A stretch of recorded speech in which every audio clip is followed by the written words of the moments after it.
राजेंद्र बर्वे यांचं आगमन झालं आहे. सरांनी स्टेजवर स्थानापन्न व्हावं अशी विनंती.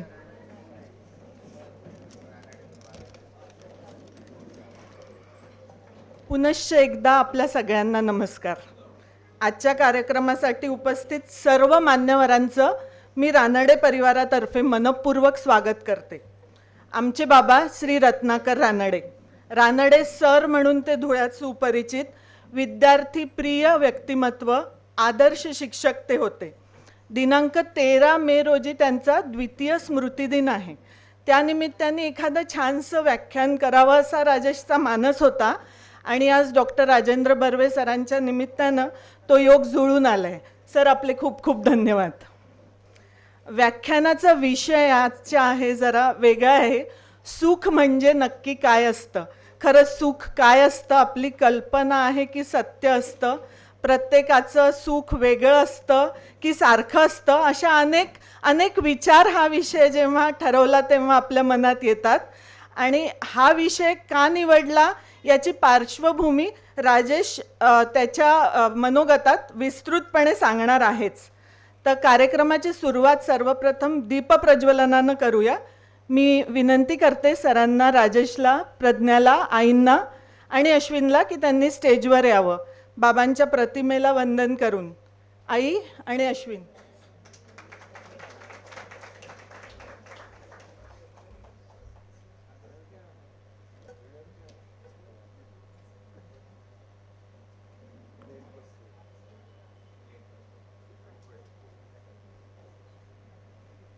दीपप्रज्वलन झालं आहे.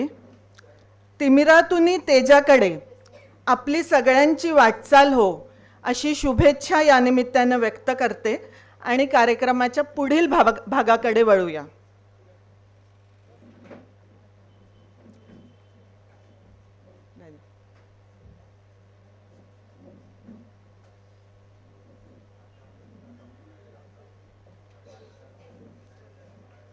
आजच्या कार्यक्रमाला आपल्याला सुप्रसिद्ध व्याख्याते डॉक्टर राजेंद्र बर्वे सर लाभले आहेत. त्यांचा परिचय आणि कार्यक्रमाचं प्रास्ताविक राजेशनं करावं अशी त्याला विनंती करते.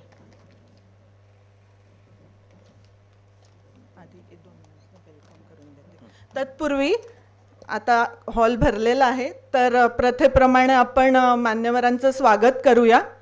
मी राजेशला विनंती करते की त्याने शाल श्रीफळ देऊन सरांचं स्वागत करावं.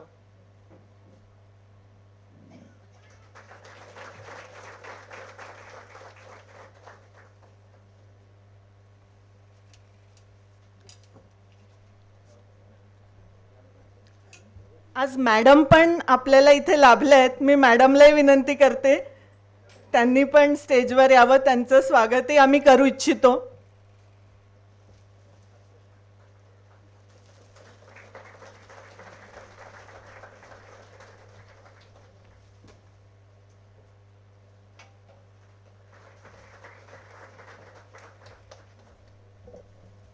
राजेश, प्रास्ताविकासाठी.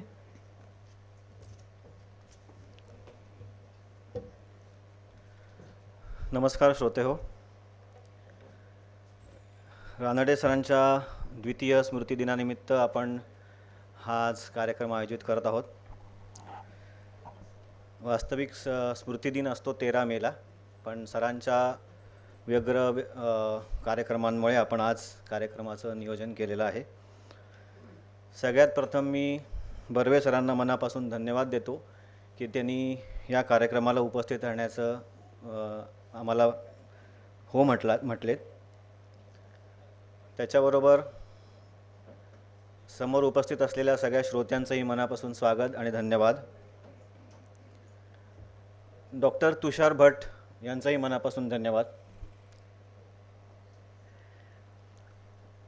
बर्वे सरांचा परिचय देण्याची तशी काही गरज नाही आहे, पण तरी थोडक्यात मी काही 2-3 गोष्टी सांगतो. सर सायकॅट्रिस्ट म्हणून मुंबईमध्ये गेल्या अनेक 30 वर्षांपासून प्रॅक्टिस करतात. मनोविकार तज्ज्ञ म्हणून प्रसिद्ध आहेत. माइंडफुल लाईफ हा त्यांचा काउन्सिलिंगचा आवडता विषय आहे. स्ट्रेस मॅनेजमेंट हाही त्यांचा आवडता विषय आहे. अनेक पुस्तकांचं त्यांनी लेखन केलेलं आहे, अनेक वृत्तपत्रांमध्ये पण लेखन केलेलं आहे. आजच्या कार्यक्रमाचं जेव्हा नियोजन चालू होतं तेव्हा सरांशी जेव्हा मी बोललो की हा विषय ठेवायचा आहे, सुख म्हणजे नक्की काय असतं, तेव्हा मला असं निश्चित वाटत होतं की सर मनोविकार आणि स्ट्रेस मॅनेजमेंट या विषयाला धरून आणि सुख म्हणजे काय असतं याची चांगली उघड करतील. सुख म्हणजे काय असतं याची प्रत्येकाची वेगवेगळी व्याख्या आहे.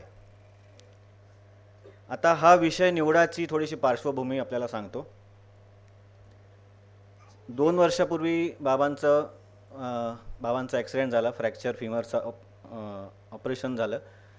त्याच्यानंतर पहिले काही दिवस ते रिकवर होत होते, पण नंतर हळूहळू त्यांचं पेन कमी होईना आणि मग त्यांना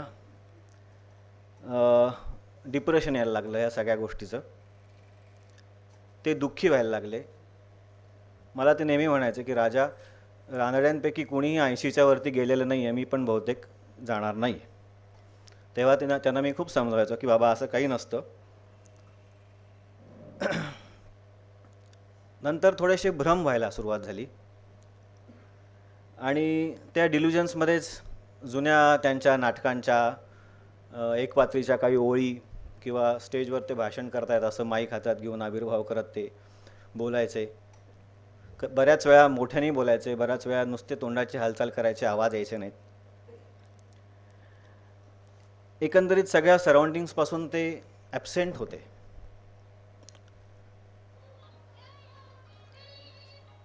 जवळपास 22 तारखेला ते पडले तेव्हापासून जवळपास 7-8 मेपर्यंत ते बऱ्यापैकी ठीक होते. सगळ्या प्रकारच्या तपासण्या व्यवस्थित चालू होत्या, सगळ्या ट्रीटमेंटला उपचाराला ते व्यवस्थित साथ देत होते, पण नाराज खूप होते. मला त्या गोष्टीचं अजूनही असं वाटतं की मी थोडंसं मॅच्युरिटीने तेव्हाला अजून वागायला हवं होतं.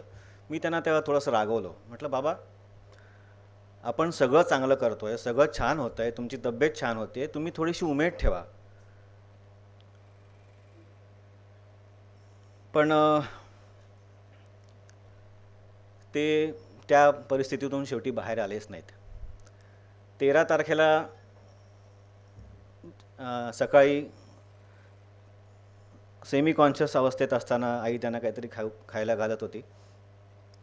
मी आणि अमिता तिथंच होतो. व्हीलचेअरवर बाबा बसले होते आणि ऑल ऑफ अ सडन मला म्हटले, राजा इकडे. म्हटलं काय? म्हणे राजा एक सांग मला, सुख म्हणजे नक्की काय असतं. मला त्यावेळेला ॲब्सोल्युटली मी ब्लँक होतो. म्हणजे मला त्यांच्या बोलण्याचा काहीच अर्थ त्यावेळेला समजत नव्हता आणि रादर आता 2 वर्ष होत आहेत, अजूनही मी तो अर्थ शोधायचा प्रयत्न करतो आहे की त्यांनी काय मनस्थितीत ते वाक्य म्हटलं असावं. कदाचित ज्या दिवशी पडले त्याच्या आदल्या दिवशी मोठ्या आनंदाने त्यानं माझा वाढदिवस साजरा केला, खूप खुश होते आणि त्या खुशीतूनच ते, म्हणजे मला असं म्हणायचं की ती खुशी त्यांच्या मनात सतत होती. आणि मग नंतर परिस्थिती अशी झाली, तब्येत खराब झाली, मग डिप्रेशनमध्ये गेले, नाराज व्हायला लागले. मग त्यांना प्रश्न पडला असावा की सुख म्हणजे नक्की काय असतं.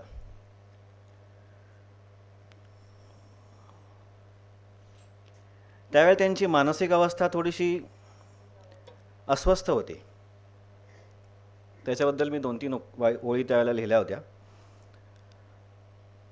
प्रणाम हे रत्नाकरा, जगलास तू सार्थ आहेस, भाग्यवान ते आम्ही, आमचा तू तात आहेस. तू जाणलाच अर्थ मृत्यू आणि माया, म्हणून तू उदास तुझी खिन्न काया. समजले तुला मार्ग पुढे काय आहे, म्हणून की काय तू असा बेचैन राहे. यशस्वी सुद्धा किती या जीवनात, तरी उत्तरी व्यर्थ अंतरीच्या क्षणात. जरी पूर्ण समाधानी हे जीवन सारे, तरी नको वाटे हे शेवटचे पसारे. त्या दिवशी सकाळीच ती एक सूचक तितिक्षा, सुख म्हणजे काय हीच बोथट परीक्षा. तेव्हाच तू अंत स्वनिर्गमित होता, तेव्हाच तो प्रश्न अनुत्तरित होता. प्रणाम हे रत्नाकरा.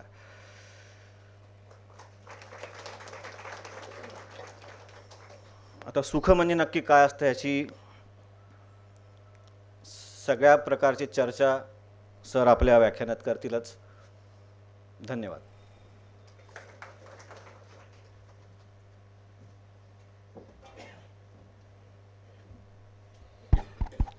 मी सरांना विनंती करते, आम्ही सगळे आपले सुख म्हणजे नक्की काय असतं या विषयावर विचार ऐकण्यासाठी आतुर आहोत.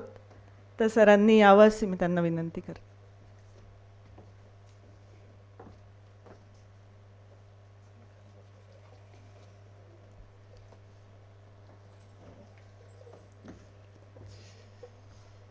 नमस्कार. सर्व धुळेकर बांधवांना आणि भगिनींना, मित्रमैत्रिणींना मी मुंबईहून खूप शुभेच्छा आणतोय. अतिशय हृद्य प्रसंग आहे आणि धुळे या गावाबद्दल मला वेगळी उत्सुकता होती की धुळे काय आहे, त्याचे काही वाकडे तिकडे अर्थ पण निघतात. पण मला आज एक खरा अर्थ उमगला जेव्हा मी डॉक्टरांच्या घरी गेलो आणि मला तिकडे धुलीकण दिसले. पण त्या धुलीकणावरती ज्ञानाचं, व्यासंगाचं, संगीताचं आणि चित्रकलेचं अक्षरन अक्षर कोरलेलं होतं. मला ते धुलीकण वंदनीय वाटले. मला असं वाटलं की हे नाव अगदी योग्य आहे. असे जर रजकण या गावात असतील की ज्याला ज्ञानाची पिपासा आहे, ज्याला संगीताचं, नाट्याचं आणि कलेची ओढ आहे, असे बाबा पण होते आणि तुम्ही सर्व आहात.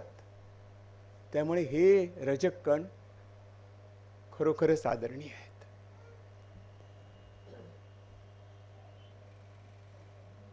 मला इकडे खूप आनंद झाला. एवढं एकाच मला हरिणीत वाक्य येतं, पण फार गोड भाषा आहे. मी शिकण्याचा प्रयत्न करतोय. त्यातलं पहिलं वाक्य मला छान मिळालं. रानडे सरांनी मला जेव्हा फोन केला आणि मला हे कथन केलं, त्यामागचं उद्दिष्ट आणि तो प्रसंग त्यांनी सांगितला, तेव्हा मी खरं सांगतो, ते शब्द ऐकून मी खूप भारावलो. मला तो प्रसंग डोळ्यासमोर दिसायला लागला आणि मला आठवण झाली माझ्या आईच्या मृत्यूच्या क्षणाची. आणि या प्रश्नाचं उत्तर तिच्या मिणमिणत्या डोळ्यामध्ये, अर्धवट ग्लानीमध्ये मला तिने दिलं असावं. हायपोक्सिया होत होता, ऑक्सिजन लेवल कमी येत होती. मला कळत होतं की आता हे फार काळ टिकणार नाहीये. मी आलो, तिच्या शेजारी बसलो, हात हातात घेतला आणि हाक मारली, आई मी राजन. तिने निमिषार्ध डोळे उघडले. अतिशय बोलके सुंदर डोळे होते. माझ्याकडे पाहिलं आणि तिच्या शेवटच्या क्षणामध्ये तिच्या चेहऱ्यावर एक शांत आणि प्रसन्न हसू होता, स्मित होता. कारण तिला वाटत होतं की तिचा ज्या व्यक्तीवरती प्रचंड जीव आहे, प्रेम आहे, असं तिचं अपत्य शेवटच्या क्षणी तिचा हात हातात धरतंय, हाक मारतंय, आई मी आहे इकडे. त्या क्षणी, त्या क्षणार्धात जे स्मित होतं. सर, मला तुम्ही जो प्रसंग सांगितला त्याच्या आधी बऱ्याच वर्षापूर्वीचा हा प्रसंग आहे, पण तुम्ही मला सांगितल्यानंतर त्या प्रश्नाचं मला थोडंसं उत्तर मिळालं. पण सुख म्हणजे काय असतं ह्याचं उत्तर देणं खूप कठीण आहे. अमीर खुसरो म्हणतात, कहे सो जाने नहीं, जाने सो कहे नहीं. कहे सो जाने नहीं, जो सांगतो उत्तर देतो त्याला उत्तर नाही कळलेलं, आणि ज्याला उत्तर कळलेलं नाही त्याला काहीच माहित नाही.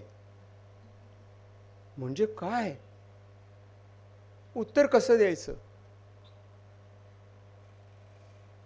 कबीर म्हणतात, अकथ कहाणी प्रेम की. मी त्याला म्हणतो, अकथ कहाणी सुख की. अकथ कहानी प्रेम की, अकथ कहानी सुख की, कुछ कही न जाए.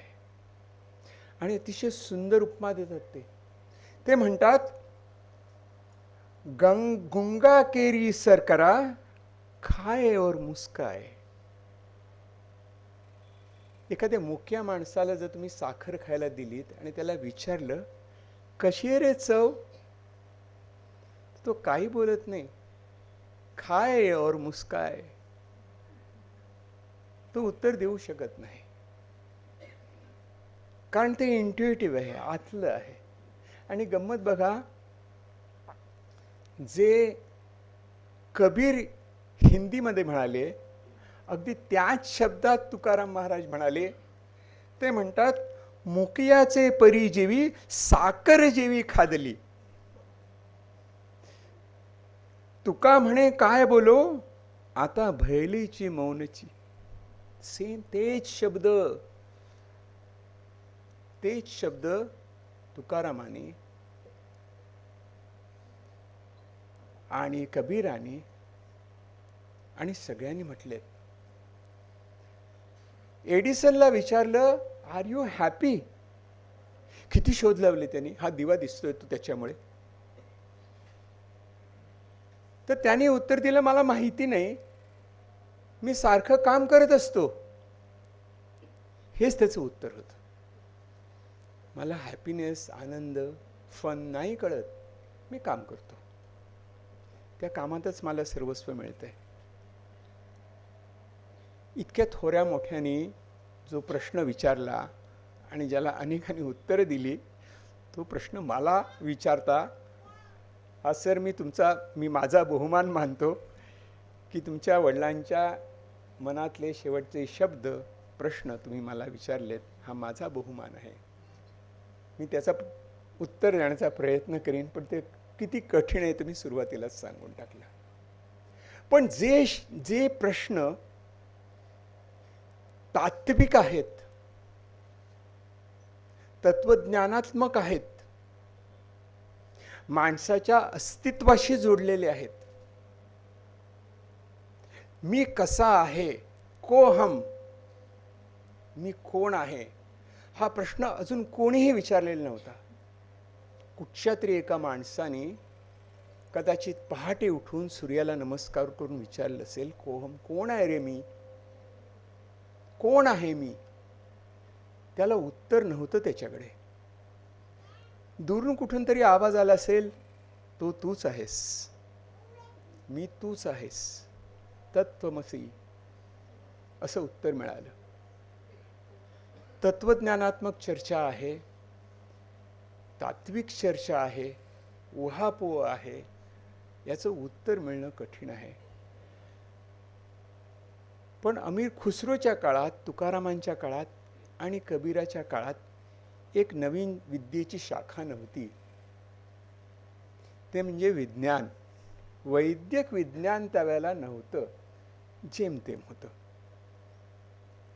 हा प्रश्न जसा तात्विक आहे तसा वैज्ञानिक पण आहे.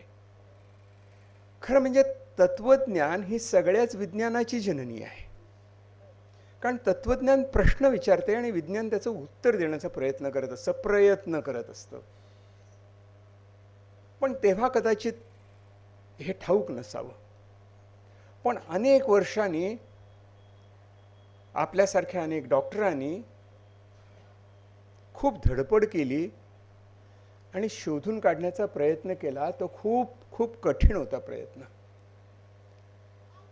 की कोहमचं उत्तर ते देत होते की हा माणसाचा देह म्हणजे काय आहे, कुठून चालतं सगळं.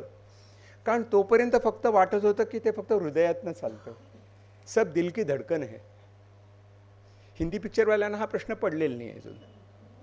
ते अजून त्या दिलाची धडकनची गाणी लिहितात आणि आपण पण ऐकतो, वा मस्त. पण त्यांचं समाधान नव्हतं दिल की धडकनवरती. त्यांना वाटत होतं की याच्यात काय आहे काय आणि शोधायचं कसं, काहीच मार्ग नव्हता. मग त्याने काय केलं, किती धाडसी होते बघा. गावातला कोणी मृत्यू पावला की त्याला पुरायचे, तेव्हा ही मंडळी जायची रातोरात पहिली ते घेऊन आणि उघडून बघायचं की याच्यात काय आहे. मेंदू उतरला नसेल तर काहीतरी दिसायचं. आणि तिथे शोध लागला की हे जे आहे ते फक्त टोपी ठेवण्यासाठी नाही आहे किंवा केस गळण्यासाठी नाही आहे, तर आतमध्ये काहीतरी आहे. त्यांना वाटलं ती पिनियल बॉडी आहे, तिथूनच सगळ्याचं आपल्या शरीराचं सगळं जे नियोजन आहे, सूत्रसंचालन आहे, ते आपला मेंदू करत असतो. मराठीमध्ये मेंदू शब्दाचा अर्थाचा उगम हा मेधामध्ये आहे. मेधा म्हणजे विशेष बुद्धी. त्या मेधाचा अपभ्रंश होऊन मेंदू झालेला आहे. मी शोध घेत होतो की मेंदू शब्द आला कुठून, कारण मेंदूला हिंदीमध्ये शब्द दोनच, मस्तिष्क जो अगदी संस्कृत प्रचूर आहे आणि दुसरा म्हणजे भेजा. आता भेजाला कोणी रिस्पेक्टफुली बोलत नाही, आदरपूर्वक बोलत नाही. गोली मार भेजे में एवढंच फक्त त्यांना माहिती आहे. किंवा जर विचारलं की तुम्हाला मला पाठवलं नाही तर आपण प्रामाणिकपणे सांगतो मुझे भेजा नाही. हिंदी ट्रान्सलेशन मुझे भेजा नाही. त्यामुळे भेजा आपण जाऊ दे, आपण म्हणूया हा मेंदू काय आहे. आणि मग खूप संशोधन केलं, तरीसुद्धा खूप मर्यादा होत्या. याचं कारण असं की मेंदूचं काम कसं चालतं हे कळत नव्हतं आणि एकच मार्ग होता.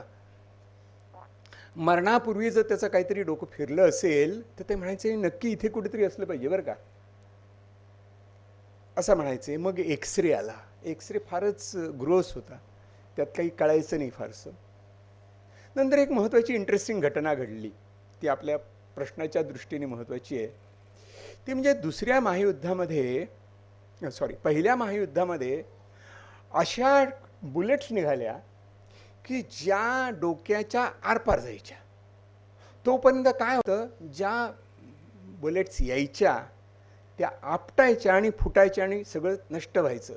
आरपार जाणारी बुलेट सापडली आणि काही माणसं जगली आणि मग त्यांना कळलं की कुठून गेली बुलेट. आणि त्याप्रमाणे त्यांनी शोधायला सुरुवात केली की सुखाचं भावनेचं केंद्र आपल्या मेंदूमध्ये अमुक ठिकाणी असू शकतं, पण अजून ते वेग होतं.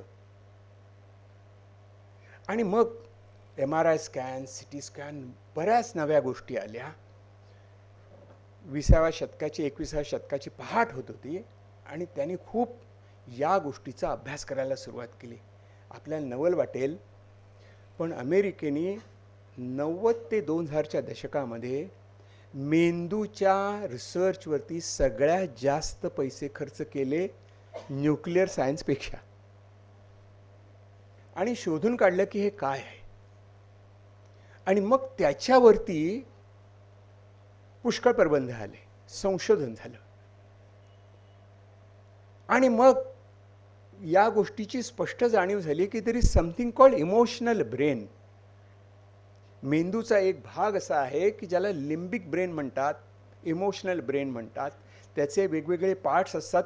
तिथे ठरतं, तिथे कळतं, तिथे समजतं की हे काय चाललं आहे. म्हणजे जे दृश्य दिसतं ते आनंददायक आहे, सुखकारक आहे की दुःखकारक आहे, जे हवंसं आहे की नकोसं आहे, ज्याने तणाव यायला पाहिजे का यायला नको, की ते एक चॅलेंज आहे की थ्रेट आहे, त्याचा सामना करायचा आहे की त्यापासून दूर जायचं आहे. या सगळ्याचं कोडं उलगडलं त्या इमोशनल ब्रेनमध्ये. आणखी एक घटना घडली, ती म्हणजे प्रथमच ध्यानधारणा, मेडिटेशन याच्यावरती फक्त तात्विक चर्चा होत होती. भारताचं ते सगळ्यात मोठं सॉफ्ट एक्सपोर्ट होता तो. मग त्यांनी म्हटलं की मेडिटेशनचा मेंदूवर काय परिणाम होतो बघूया, मानसिक तणावाचा मेंदूवर काय परिणाम होतो बघूया. आणि मग त्यांच्या लक्षात आलं की मेंदूमध्ये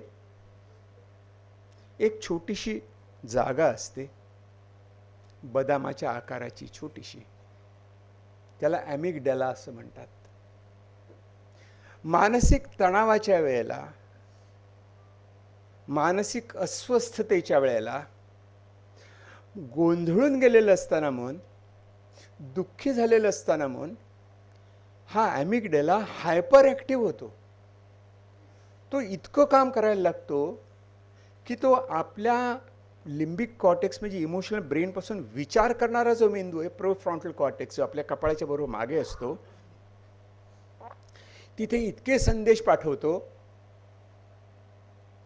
की माणूस विचार करू शकत नाही. तो फक्त भावनेवरती जगत असतो, भावनेवरती विचार करत असतो. त्याला त्यांनी नाव दिलं इमोशनल हायजॅक.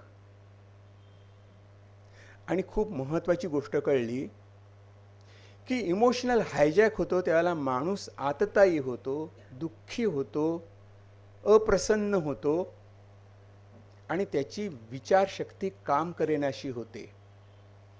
आणि हे दोन्ही बाबतीत खरं आहे. आपण म्हणतो आनंदाने वेडा झाला. मला इतका आनंद झाला की मला कळेना काय करावं. अरे पप्पू पास हो गया. फक्त पप्पू हे नाव जनरल म्हणतोय मी. इतका आनंद होतो की मी काय करू आणि काय नाही. हे तो सुखी होतो, आनंदी होतो त्या क्षणी. कारण त्यावेळेला आपल्या भावना उत्संबळून वर आलेल्या असतात आणि त्याच्यामुळे आपली विचारशक्ती काम करत नाही. दुःखाने आपण वेडेपिसे होतो आणि आनंदाने पण वेडेपिसे होतो, कारण आपली विचारशक्ती काम करत नाही. आणि आपल्याला स्पष्टपणे कळतं की सुख नावाची जी भावना आहे ती फक्त भावना आहे, तिथे विचार नाहीत.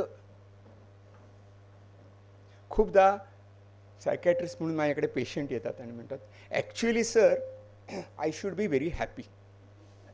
माझ्याकडे सगळं आहे, मी ॲक्च्युली खूप सुखात असायला हवं. म्हटलं कोणी सांगितलं तुला?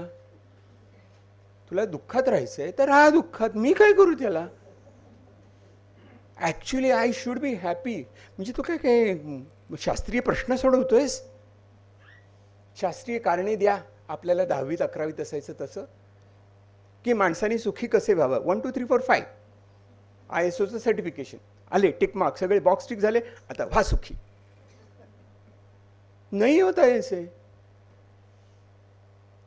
तो अनुभव आहे, आतून येणारा अनुभव आहे, तो शब्दातीत आहे. म्हणून हे सगळं म्हणतात गुंगा केरी सरकरा खाये और मुस्काय. ती भावना आहे, तो आतला अनुभव आहे, ती इंट्युइशन आहे. I am happy. आणि सुखी माणूस थोड्या वेळ वेड्यासारखा वागतो, मग शांत होतो. तुम्ही बघा हिंदी सिनेमातली गाणी, मराठी सिनेमातली गाणी, दुःख असतं ना ते भडाभडा बोलत असतं आणि ढसाढसा गाणी म्हणत असतं. हिंदी सिनेमातली सगळी पॉप्युलर गाणी दुःखावरचीच आहेत. 1 2 4 फक्त तुम्हाला वाटतील. सुख दुःख बरे दिन बिते रे भैया अब सुख आयो रे. कोरसमध्ये म्हटलंय किती वर्षापूर्वी, 2 बिघा जमीनमधलं, नाही मदर इंडियामधलं. तर असे क्षण आहेत ना, ते आपल्याला मूक करतात, अंतर्मुख करतात. आपण आत ओढले जातो, स्वतःच शोधतो. याची प्रक्रिया त्यांनी सांगितली वैज्ञानिक, की काय होतं ॲक्च्युली मेंदूमध्ये, प्रत्यक्षात काय घडतं. तर ज्या संवेदना येत असतात शरीराकडनं येणाऱ्या आणि त्याच्याबरोबरनी आठवणी येणाऱ्या, महत्त्वाचं आहे, प्रत्येक संवेदनेबरोबर एक आठवण जोडलेली असते. माझं डोकं दुखायला लागलं तरी म्हणतो मी 4-5 दिवसापूर्वी दुखत होतं. अरे 4-5 दिवस म्हणजे आठवण आहे, फक्त आत्ताची गोष्ट नाही आहे, आठवण आहे. प्रत्येक संवेदनेशी आठवण जोडलेली असते. आणि आपल्या मेंदूची एक सवय आहे, ती सर्व्हायवलशी कनेक्टेड आहे. ती सांगतो कशी ती. There is negative bias in the brain. आपण पूर्वग्रह दूषित आहोत.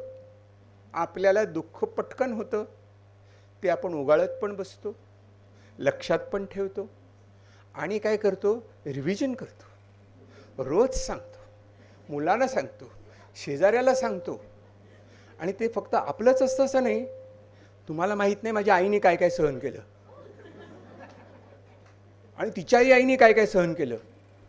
म्हणजे आपण जसं व्हीलमध्ये ही संपत्ती याला, हा डायबिटीस याला, तसं मला हे सगळं दुःख, बरं आता तू पुढे चालू ठेव. बोलत राहा त्याच्याविषयी सतत सतत सतत, ताजी आठवण. आणि आपण नेहमी म्हणतो जरा अजून अरे आठवण आली ते अंगावर भीतीचा काटा येतो, अजून डोळे भरून येतात, आणि आपण we are proud of it. आपल्याला वाटतं बघा काय दुःख आहे या माणसाचं. आपण कोणतीही टी व्ही सिरियल बघा, दुःखी माणसं नेहमी चांगली असतात, सुखी माणसं थिल्लर असतात. ते नेहमीच असं काहीतरी उछलकूद करत असतात, आणि दुःखी माणसं मात्र दुःखी उसासे सोडत असतात सतत. मग आपल्याला वाटतं बिचारी किंवा बिचारा, बहुतेक बिचारीच. हा बायस आहे आपल्या मनातला, आणि तो सर्व्हायव्हलशी कनेक्टेड आहे. म्हणजे आपल्याला दुःख ही जाणीव जास्त बोचरी असते, कारण आपल्याला सतत त्याच्यापासून स्वतःला वाचवायचं असतं. म्हणून देर इज निगेटिव्ह बायस. म्हणून वाटत असतं की हे सारखं सारखं आपण आठवत असतो, आणि सतत म्हणत असतो की आता काळजी घ्यायला पाहिजे. घेतो की नाही सोडून द्या, पण म्हणत तरी असतो की हा निगेटिव्ह बायस आहे. म्हणजे कसं असतं, ते वेलक्रो असतं ना असं जोडलेलं, तसं दुःखाच्या भावना, मेमरीज अशा जोडलेल्या असतात गच्च. आणि सुखाची भावना असते ना, आपल्या स्त्रियांना ठाऊक आहे. त्याचं तुम्ही घेता ना तवा, काय टॅफ्लॉन कोटिंग, अरे काही चिकटत नाही हं, सुख चिकटत नाही हं. दुःख वेलक्रो आहे, ते पक्क राहतं, चिकटून राहतं, घासून घासून काढावं लागतं. टीव्हीवरच्या जाहिराती बघा. हा दुःखाचा बायस आहे आपल्या मनामध्ये, सर्व्हायव्हलशी कनेक्टेड. त्यामुळे आपण जर दुःखी राहत असलो तर स्वतःला दोष देऊया नको, प्रयत्न करूया. मग विज्ञानाने पण प्रयत्न करायला सुरुवात केली की थांबवता कसं येईल, याच्यावरती उपाय काय. मग ती शारीरिक वेदना असली तर शोधून काढा आणि दूर करा. इन्व्हेस्टिगेट करा, शोधून काढा आणि ते दूर करा. म्हणजे तुमची वेदनेतनं मुक्तता होईल. दुःखातनं मुक्तता होईल का, कोणी नाही सांगू शकत. वेदनेतनं मुक्तता होईल. डोकं दुखायचं थांबतं, पोटात दुखायचं थांबतं, पण मनात प्रश्न येतो, मलाच का, म्हणजे शेजारीला का नको, आत्ताच का, ते जाणारे कधी, किती टिकणार आहे, आयुष्यभर टिकणार आहे का, माझा जन्म असाच जायचा का. अरे एक साधी पायाला खोक पडली, पायात खडा आला, वाहनेत खडा आला, तरी आपण म्हणतो माझ्या ना पायात नेहमीच खडा लागतो. अरे काय, माझ्याच नशिबी असं का, नशीब तर काय कायमच असतं. तर हे जे असतं ना, ही यातना आहे मित्र हो. वेदना ही शारीरिक असते, यातना आपल्या मनाने क्रिएट केलेली असते. म्हणून तो बायस आहे. म्हणून तो इमोशनल ब्रेन सतत तुम्हाला आठवण करून देत असतो. कारण मगाशी मी म्हटलं ते वेदनेबरोबर जोडलेली मेमरी असते, आठवण असते, ती सतत सांगत असते हायजॅक हायजॅक हायजॅक. सतत आपल्या विचारांचं विमान कोणीतरी हायजॅक करत असतं. पायरेट्स आपल्याच डोक्यात असतात आणि ते खेचून घेऊन जातात आपल्याला. त्यामुळे विज्ञानाने वेदनेचं उत्तर दिलं, सुख आणि दुःखाचं उत्तर आपल्याला शोधावं लागतं. वेदनारहित आपण करू शकतो स्वतःला, पण प्रत्येक वेदनेबरोबर यातना असते, आणि ही यातना आपल्या मनात खूप रुजलेली आहे, आणि ती रुजवली पण जाते. आपण खूपदा म्हणतो अरे इतकं घडलं तरी त्याला काही वाईटच वाटत नाही, तो हसतोय, त्याला काही नाही त्याचं. मी त्याला वाटलं पाहिजे, त्याला अपराधी वाटलं पाहिजे, त्याला दुःखी वाटलं पाहिजे, त्याने रडत राहिलं पाहिजे, त्याने स्वतःला काहीतरी दोष देत राहिलं पाहिजे, तरच तो चांगला माणूस. म्हणून ते टी व्ही सिरियलमध्ये असतात. म्हणजे वेदना आणि यातनेचं दुःखाची नातं आहे. वेदनेचं काम डॉक्टर करतात, आम्ही मानसिक वेदनेचं काम करण्याचा प्रयत्न करतो, पण यातना आपल्याला प्रयत्नपूर्वक विचारपूर्वक दूर करावी लागते, कारण ती आपल्या मेमरीमध्ये ठासून भरलेली असते. नकळत होत असते. आपल्याला व्हॉट्सॲप मेसेज येत नाही. आता ही आली बरं का मेमरी, येते. कशी येते कळत नाही. अरे किती लवकर येते. आपण बटन दाबतो आणि दिवा लागतो तसंच येते. तशीच आपली संरचना आहे आपल्या मेंदूची. तरी यातना आपल्याला दूर करायचे, दुःख दूर करायचे. आणि ते शोधण्याकरता खूप प्रयत्न चाललेत. औषधं आहेत. आता तर कॅनॅबिस सारखं औषध आहे की जे वेदना कमी करतं. अरे मॉर्फिनचे इंजेक्शन द्यायचे डॉक्टर पूर्वी. कशा करता? वेदना कमी व्हावी. हां बरं वाटलं हां डॉक्टर, आता मी जाऊ घरी. अरे नाही बाबा, बस इकडे, तुला इन्फेक्शन असेल कदाचित, तुझं दुखणं थांबलं आहे पण शोधायला पाहिजे अजून. तात्पुरता विसर पडतो परंतु शोधावं लागतं. असं वेदनेचं तसंच दुःखाचं. आणि ही जी जोडी आहे ना आपल्या विचार करणारा मेंदू आणि इमोशनल ब्रेन, ही फार फार गंमत करते. आपण माणूस म्हणून जगतो म्हणून आपल्याला याचं वरदान मिळालं आहे. हे कसं मिळालं तर लाखो वर्षापूर्वी आपले पूर्वज म्हणजे मोठे एप्स आपण म्हणतो, ग्रेट एप्स, त्यांचे जबडे जबरदस्त होते. पुढे यायचे, त्याच्यात ते फळं बिळं काहीतरी ठेवायचे, रिट्रॅक्ट करायचे आणि मग खात बसायचे. पण जेव्हा 4 पायाचा प्राणी 2 पायाचा झाला तेव्हा खूप बदल झाला. काय बदल झाला तर त्याच्या कवटीत बदल झाला. कसा बदल झाला तर जबडा असा आत गेला आणि कपाळाचे स्केल पुढे आलं. त्याला आपण म्हणतो प्रीफ्रंटल कॉर्टेक्स. याने सगळे शोध पण लावलेत आणि याने सगळं दुःख पण आणि यातना पण निर्माण केलेली आहे. त्या न्यूक्लिअर एनर्जीमुळे दिवे पण लागतात आणि विध्वंस पण होतो. हा प्रीफ्रंटल कॉर्टेक्सचा वापर कसा करायचा हे विज्ञान आणि तत्वज्ञान सतत शोधत असतं. विज्ञानाला काही उत्तरं मिळाली आणि ती उत्तरं कोणती आहेत ते आपण जरा बघूया. पण त्याच्या आधी आपण एक समजून घेऊया की याची उत्तरं आपल्या भारतीय तत्वज्ञाने देण्याचा प्रयत्न केला आहे का? केला असेल तर कोणता आणि काय? तर या दुःखाचं मूळ षड्रिपूमध्ये आहे. ते त्या ॲमिग्डॅलामध्ये बसलेले असतात. ते सतत सांगत असतात आपण कामांधळे होतो, रागाने परत वेडे पिसे होतो. आपण खूपदा म्हणतो रागाच्या भरात मी काय केलं मला कळलं पण नाही, काय बोललो कळलं पण नाही. काम, क्रोध आणि मोह याचे तर आपल्याला वेळोवेळी अनुभव येत असतात. दादरला आमच्या शेजारी दुकान होतं टोरेस म्हणून. 1.5-2 हजार लाख काहीतरी याचं नुकसान केलं, हजारांचं नुकसान केलं, लाख रुपयांचं नुकसान केलं. साधी बोळी माणसं होती हो, पण दुप्पट पैसे मिळतात, दुप्पट पैसे मिळतात, दुप्पट पैसे मिळतात, दुप्पट पैसे मिळतात असं करून ते नुकसान झालं. का? कारण त्या क्षणी मोह पडला.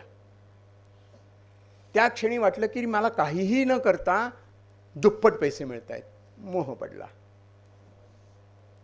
कोणत्याही दारू पिणाऱ्या माणसाला विचारा, कोणत्याही जुगार खेळणाऱ्या माणसाला विचारा, थोडं ना हरलेत ना पुढच्या याला मिळवतं बाय, आत्ता आले, ही शेवटचा दारूचा ग्लास, नंतर पिणार नाही असं म्हणून परत प्यायला लागतो, कारण मोह पडतो.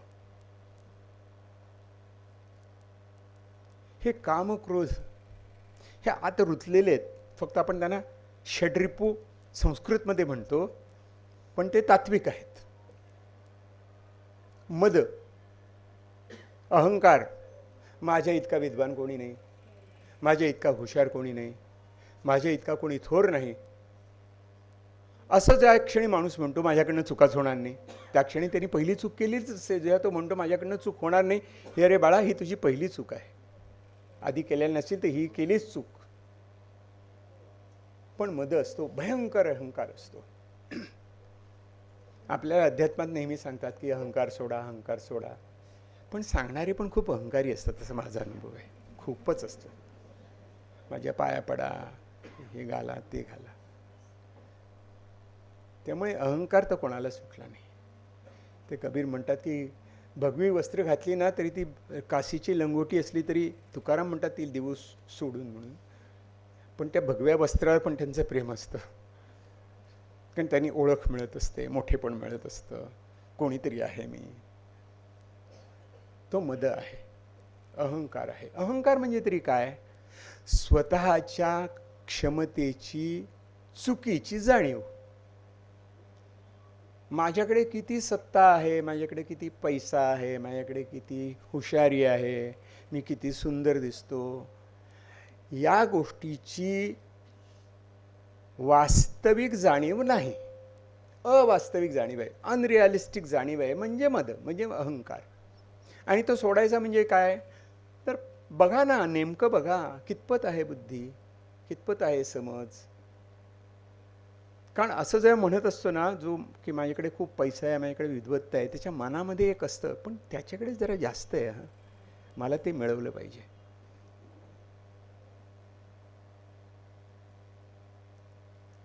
मत्सर, याच्याशी तर काय बोलायची गरजच नाही. ते आपल्याला खूप त्याच्यावरती महाभारत घडलेलं आहे खऱ्या अर्थानं, आणि आजही घडताना दिसतंय आपल्याला. मत्सर, हेवादेवा हे सतत आपल्याला भेदत असतात आणि बुद्धिभेद करत असतात मित्र हो. षड्रिपू म्हणजे काय? तर ते बुद्धिभेद करतात, म्हणजे प्री फ्रंटल कॉर्टेक्सला काम करू देत नाहीत. जो विवेक आहे, सद्विचार आहे, चांगला विचार आहे, समाजाला हितकारक विचार आहे, स्वतःची प्रगती साधणारा आहे, अशा विचाराला भेद करतात या भावना, हे रिपू. तर असे जे आपल्यात आपण पोसलेले जे रिपू असतात, शत्रू असतात, ते आपल्याला सतत त्रास देत असतात. त्यातला अगदी सहज आणखी येणारा तो म्हणजे माया. माया म्हणजे ममता. ममता म्हणजे काय? प्रेम नव्हे, माझं माझं माझं.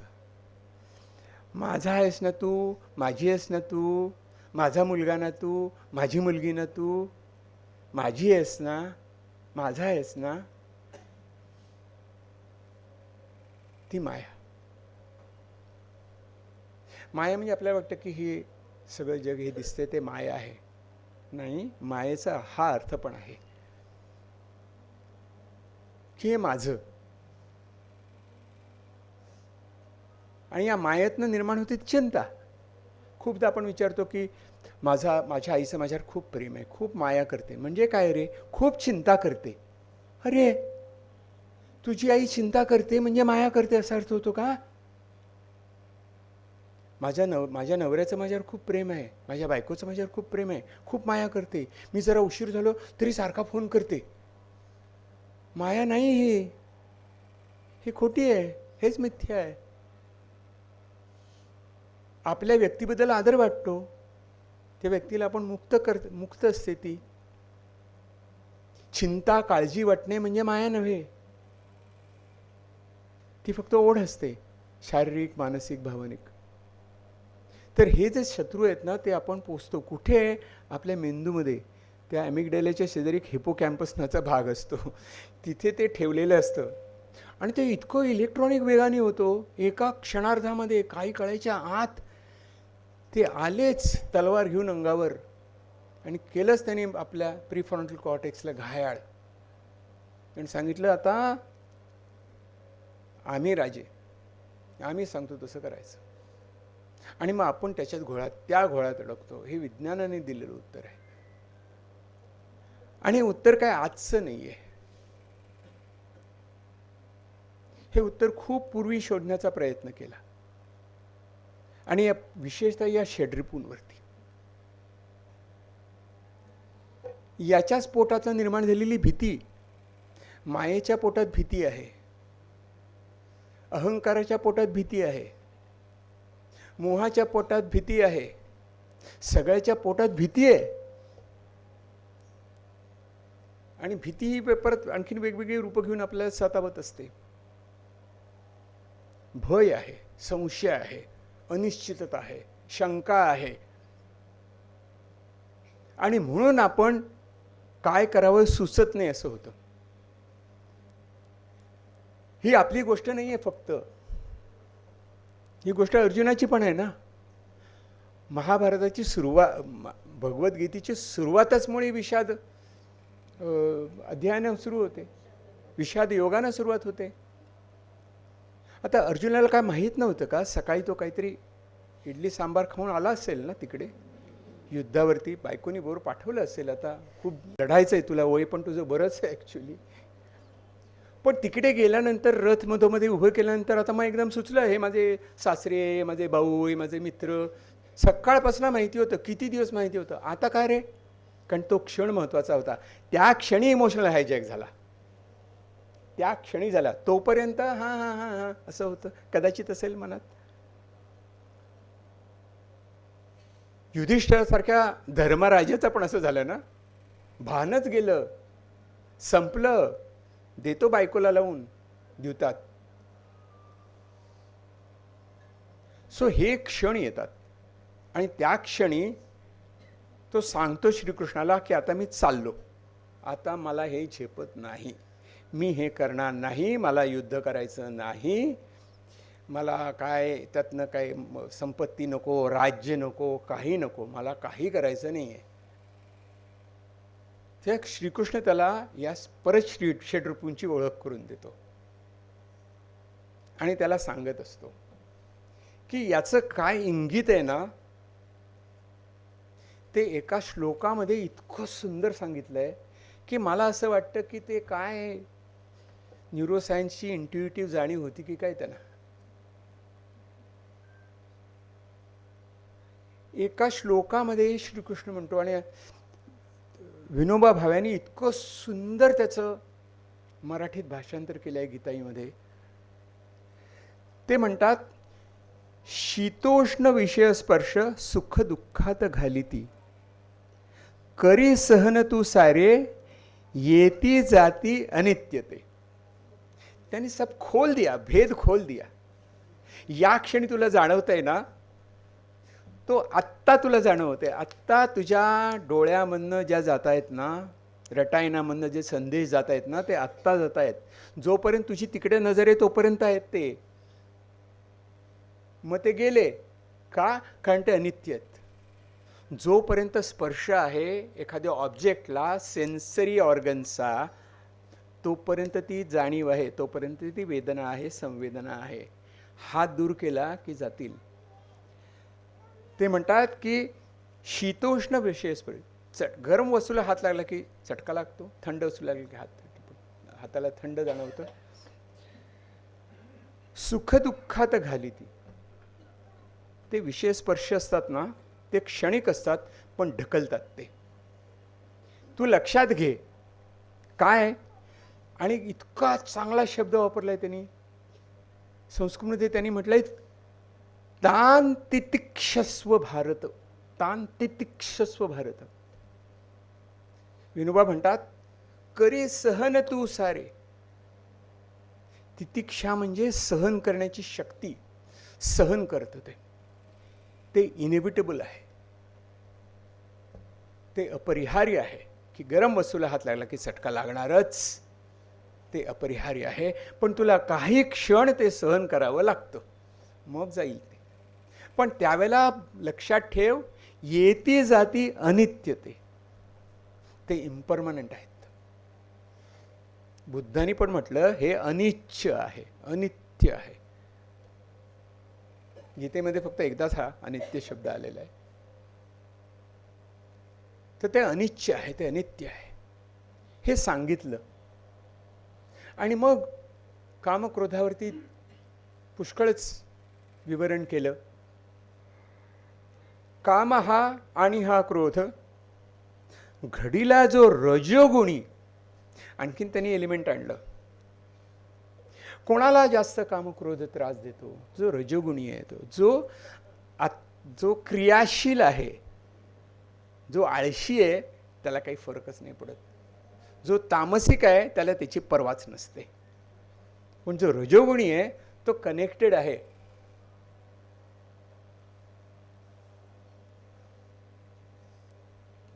घडीला जो रजोगुण आहे, आणि तो रजोगुण आहे तुझ्यात अर्जुना, कारण तू युद्धाला उभा आहेस म्हणून.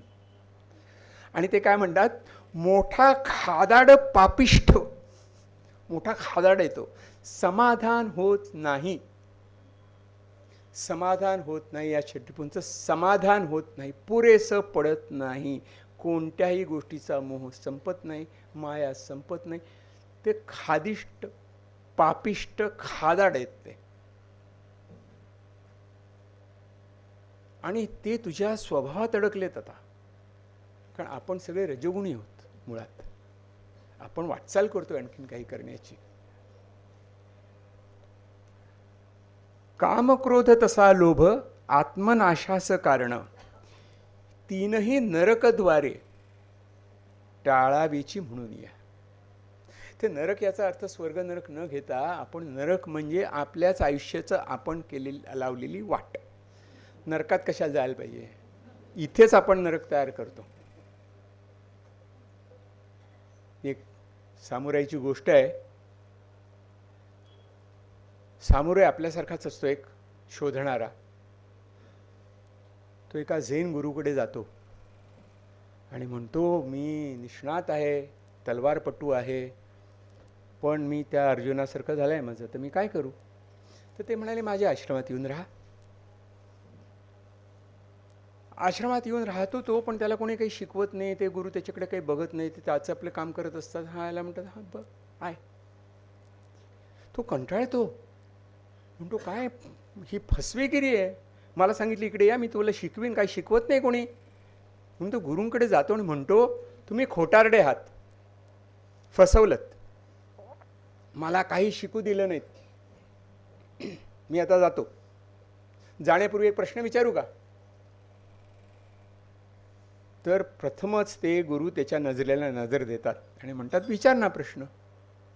तेव्हा तो हा प्रश्न विचारतो की मी 2 शब्द ऐकलेत गुरुजी, स्वर्ग आणि नरक. तिकडनं परत आलेला माणूस मला भेटलेला नाही. मला या 2 गोष्टीतला फरक सांगा. हा प्रश्न ऐकता क्षणी ते जे गुरु असतात, झेन गुरु, ते इतके जोरात हसतात, इतके हसतात की त्या सामुराईला आपला संताप सहन होत नाही. तो आपली तलवार काढून त्यांच्यावर चाल करून जातो. तेव्हा ते म्हणतात, थांब, तुला प्रश्न पडलाय स्वर्ग आणि नरक ह्याच्यात काय फरक आहे ना? या क्षणी तू नरकात आहेस, या क्षणी तू नरकात आहेस, काय शोधतोस तू? ते त्याचं उत्तर मिळतं ना, तो असा खाली बसतो, डोळे मिटून घेतो, श्वासावर लक्ष केंद्रित करतो, ध्यानधारणेत जातो. आणि गुरुजी त्याच्या जवळ येतात, त्याच्या पाठीवर हात ठेवतात, डोक्यावर हात ठेवतात, म्हणतात, अरे उत्तर संपलं नाही अजून.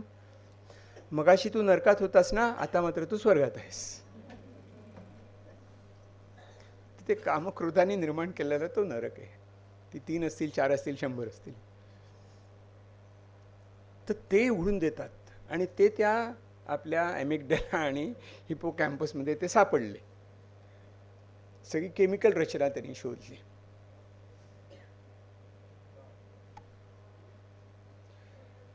तर असे हे कामक्रोध आणि षड्रिपू आपल्या शरीरात आहेत, मनात रुजलेले आहेत, आणि ते सतत आपल्याला जाणवत असतात. स्वप्नात सुद्धा, जेव्हा आपण झोपलेलो असतो तेव्हा सुद्धा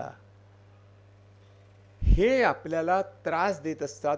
आपल्याला झोपेत असताना इकडे एकही माणूस असा सापडणार नाही जो स्वप्नात रागावलेला नव्हता, चिडलेला नव्हता, मदमत्सर करत नव्हता, मोह पडलेला नव्हता.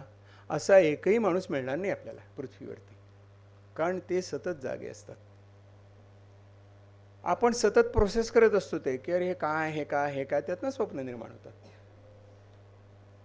ते कधीही झोपत नाहीत. ते जागे असतात आणि त्यातून आपल्याला वाट काढायची असते, त्यातनं आपल्याला मार्ग शोधायचा असतो.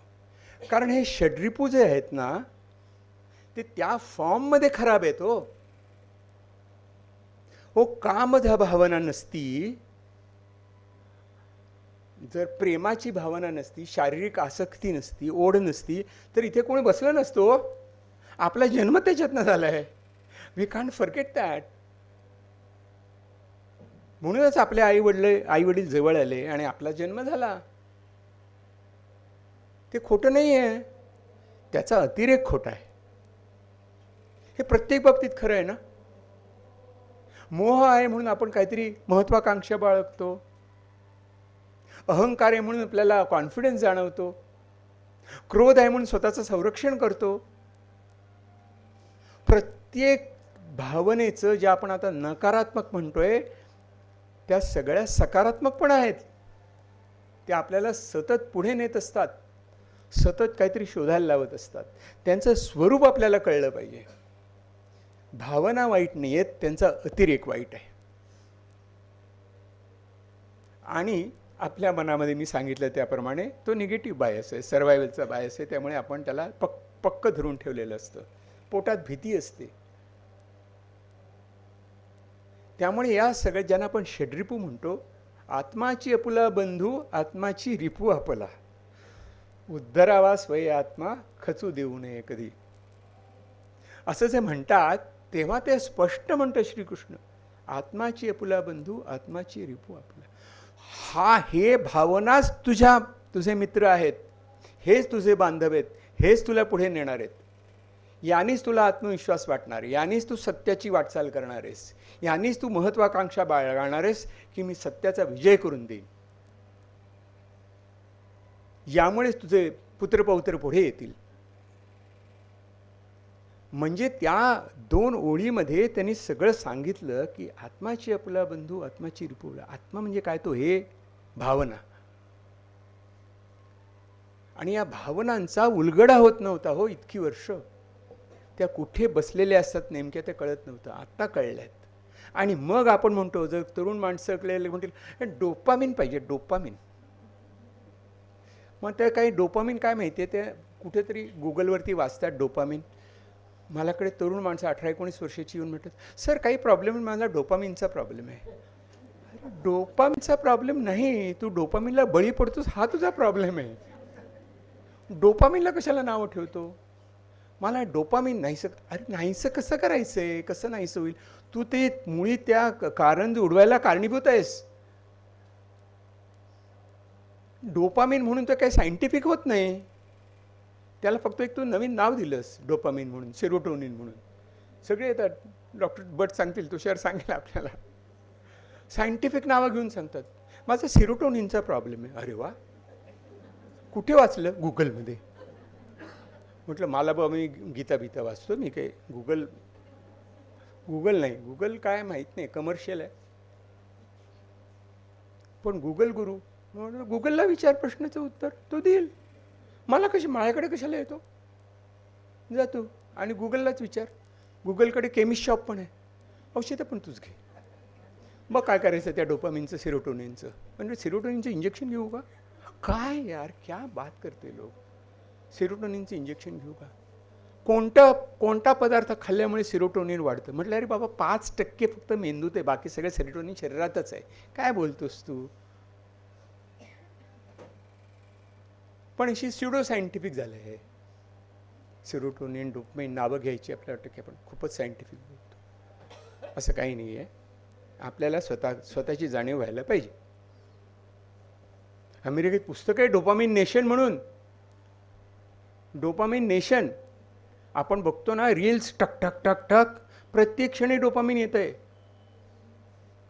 प्रत्येक क्षणी आपण गुगलवरती खूप मोठा सर्च आहे. प्रत्येक वेळेला त्या ब्लू टिक्स दिसतात ना, त्याच्यावरती टिक केलं की आपण पुढे जातो, नवीन ठिकाणी जातो. विकिपीडियामध्ये आणखीन कुठेतरी जातो, आणखी कुठेतरी जातो, आणखी कुठेतरी जातो, आणखी कुठेतरी जातो. आणि मग आपल्याला कळत नाही मी सुरुवात कुठून केली. म्हणजे माझा रस्ता फक्त हरवला आहे असं नाही, तर प्रत्येक वेळेला मी टिक करतो ना, त्याला डोपामिन आणि ॲड्रेनालिन येत असतं आणि माझा स्ट्रेस वाढत असतो. प्रत्येक वेळेला ब्लू टिकवरती आपण टिक करतो तेव्हा असं काही क्षणापुरतं ते येतं आणि आपण खूप वेळ बघितल्यानंतर आपण दमलो. अरे कसा दमशील तू, एके जागी बसून फक्त असं असं असं करतोस, या फक्त बोटाला काहीतरी झाली असेल व्यायाम. दमलो. कारण का, तर डोपामिन बॉडी सेज नको. डोपामिन चांगली गोष्ट आहे, सेम लाईक शेटरिपू, चांगलीच गोष्ट आहे ती. It gives you power, it gives you motivation. पण आपण एक्झॉस्ट करतो ना, ते एक्झॉशनच्या अगेन्स्ट आहे हे सगळं. ते आपला मित्र आहे, त्याला आपण शत्रू करतो. आत्माची डोपामिनचा आपला मित्र, तोच आपला शत्रू. नव्याने आपल्याला शब्द मांडायला पाहिजेत आता. तर हे याचं आपल्याला निदान करणं खूप गरजेचं आहे की नेमकं काय होतंय. आपण सुरुवात केली आपली गुगलसारखं झालंय, कुठून सुरुवात केली आणि कुठे पोचलोय.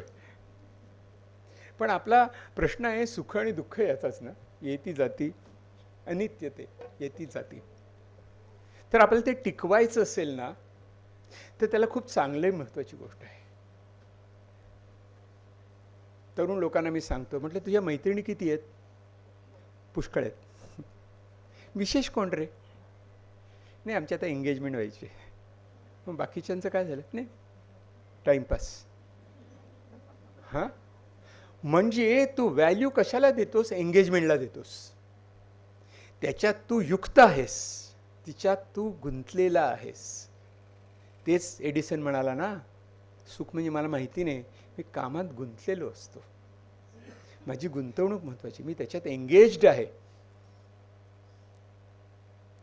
मी विचार करतो आहे, शोधतो आहे की हे काय आहे, मी एंगेज्ड आहे. ही एंगेजमेंट खूप महत्त्वाची असते. कारण खूप लोक म्हणतात मला ना खूप आनंदाने जगायचं आहे. हो का? मग आनंद वरनं पडणार आहे का खाली? सुख वरनं पडणार आहे आणि जाऊन कॅच पकडायचा? नाही, माझी एंगेजमेंट पाहिजे. ज्या गोष्टी करून मला आनंद मिळेल, सुख मिळेल, त्याला मी एंगेज्ड आहे का? मी ते उगाळत नाही बसत ना. सेव्हर, इंग्रजीमध्ये म्हणतो सेव्हर करतो. आठवण आली तरी छान वाटतं, मस्त वाटतं. That is engagement. मला खूप छान वाटलं. तुम्ही आत्ता मला विचाराल ना सुखी कोण आहे, सदरा काढून देतो.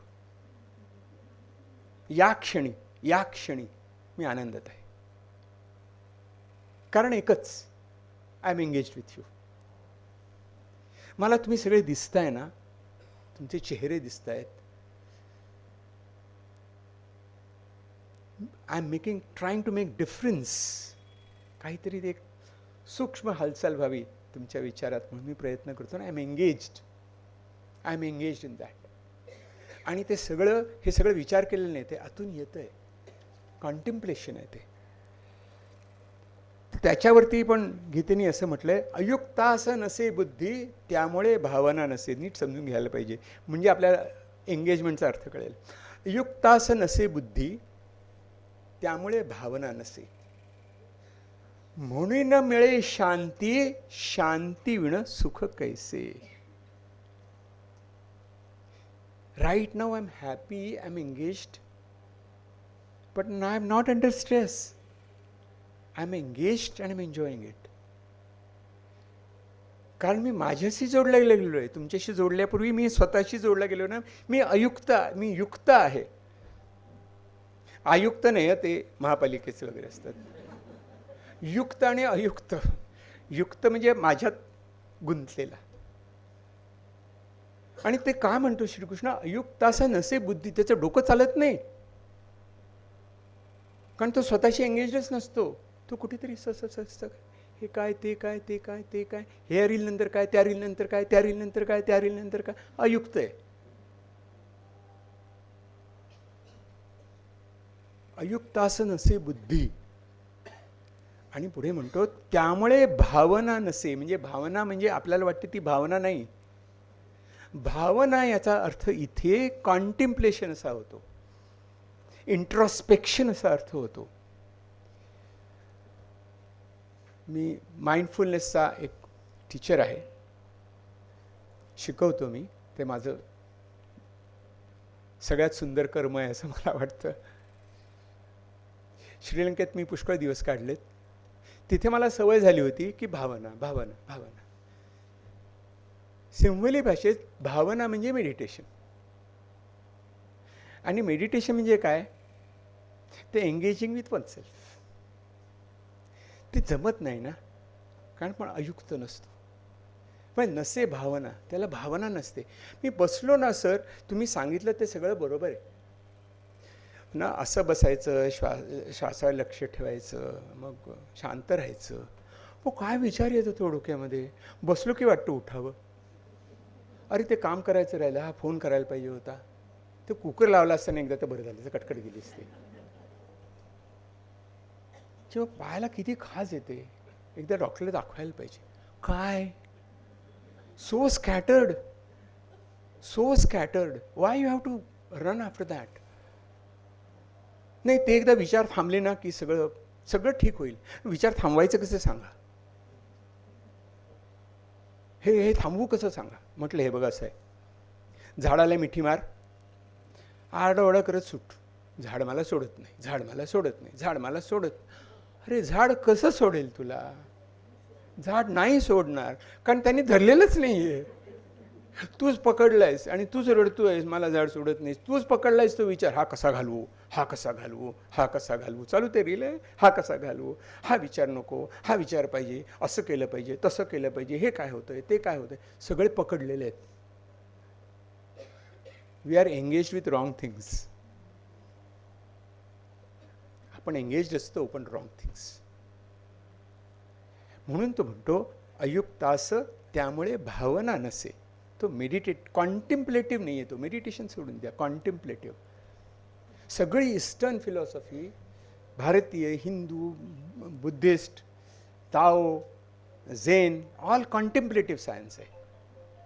स्वतः डोकावून शोधायचं आहे. ते कॉन्टेम्प्लेट करत असतो, चिंतन करत असतो. आणि ते चिंतन खूप महत्त्वाचं ठरतं, कारण त्यातनं आत्म उत्तर मिळतात. माझ्यातच उत्तर मिळतात ते. म्हणून तो म्हणतो की अयुक्त असं नसे बुद्धी, त्यामुळे भावना नसे. काय मस्त आहे, त्यामुळे भावना नसे. डोकं पण चालत नाही, म्हणजे प्रीफ्रॉन्टल कॉर्टेक्स चालत नाही आहे, आणि लिंबिक कॉर्टेक्स पण चालत नाही तुझा.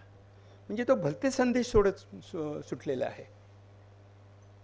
म्हणून ना मिळे शांती, आणि शांती विना सुख व्यसे. सर तुमच्या प्रश्नाचं उत्तर मला इथे थोडं सापडत आहे की कसं आहे की माझ्या पेशंटनेच मला सांगितलं, मी बोलत असताना त्यांनी सांगितलं, सर तुम्ही सांगता ना मला एक असं डोळ्यासमोर दिसतंय. काय दिसतंय?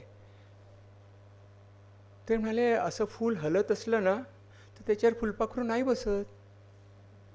ते फूल असं असलं ना तर फुलपाखरू येऊन बसतं. ते शांत आणि स्थिर असलं ना फूल, तर त्याला बसता येतं ना फुलपाखरात, उतरता येतं त्याला. त्याचं हलायला लागलं तर कसं उतरणार फुलपाखरू? माझं मन इतकं अशांत असलं तर मी कसा आनंदी होणार? क्या बात आहे यार, काय शिकवलं मला पेशंटनी त्या.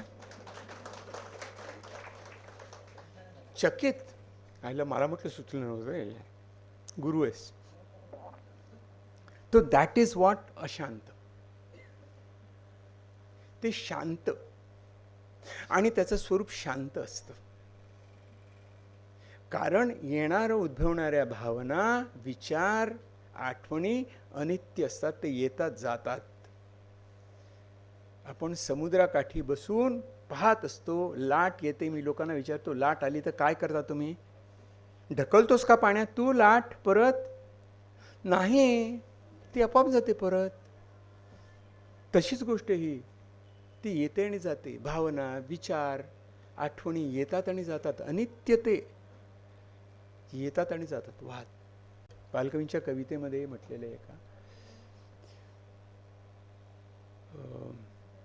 ती तू तर चाफेकळे, गर्द सभोवती रान साजणी, तू तर चाफेकळेस. खूप सुंदर गाणं म्हटलं, आता घरी जाऊन ऐका. त्याच्यात एक ओळ आहे ती खूप सुंदर आहे. ती म्हणते, पाहत बसते मी तरी येथे जललहरी सुंदर. क्या बात आहे यार, बालकवी, हॅट्स ऑफ. पाहत बसते मी तर येथे जललहरी सुंदर. तो राजा म्हणतो चल माझ्या घरी, सगळी सुख मिळतील तुला, वाटेल ते मिळेल तुला. तो नृपती म्हणतो तिला की चल माझ्या बरोबर.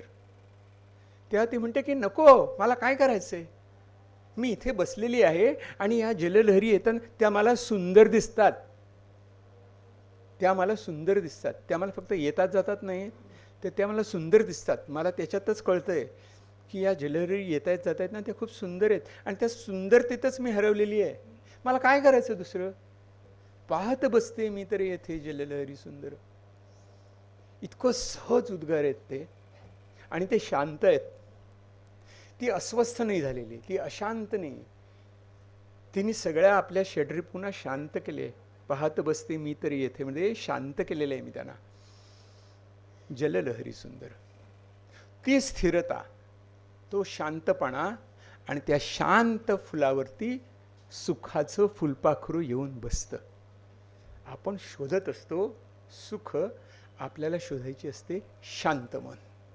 अस्वस्थ मन असतं आपलं, म्हणून तिकडे फुलपाखरू येत नाही. एक गोष्ट आहे अशाच एका गुरुची, झेन गुरु. झेनची गंमत अशी आहे की झेनमध्ये खूप गोष्टी आहेत. ते काय तत्वज्ञान मांडत नाही, ते फक्त गोष्टी सांगतात, झेन कथा. त्यामध्ये एक झेन गुरु असतो, तो बसला मेडिटेशनला की अशी फुलपाखरं पक्षी वगैरे त्याच्या अंगाखांद्यावर येऊन खेळतात. लोकांना वाटतं काय काय माणूस आहे हा. म्हणजे त्या पक्ष्यांना आणि सगळ्या पाखरांना वाटतं की हा निसर्गातला एक भाग आहे, झाड आहे, पाने, फुले, तसा एक माणूस आहे. काय सुंदर, तो नैसर्गिक आहे.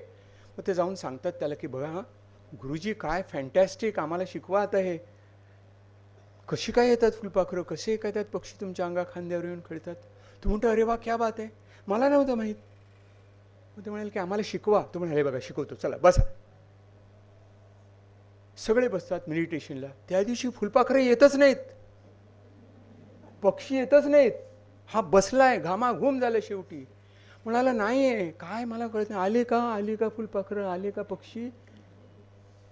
म्हणतात नाही, कोणी नाही, फिरकलं नाही कोणी. तो स्वतःला विचारतो का, कारण मी वाट पाहत होतो फुलपाखरं कधी येतील, कधी येतील, कधी येतील. मी कधी शांत होईन, कधी शांत होईन, कधी शांत होईन. म्हणजे फुलपाखरं येतील, म्हणजे पक्षी येतील, म्हणजे मी दाखवून देईन मी किती थोर आहे. हरला तो, हरला. पाया पडला आपल्या शिष्यांचा, म्हणाला मी हरलो कारण मी अशांत होतो. मी जेव्हा खरोखरीचा शांत होतो, कॉन्टेम्प्लेट करत असतो तेव्हा.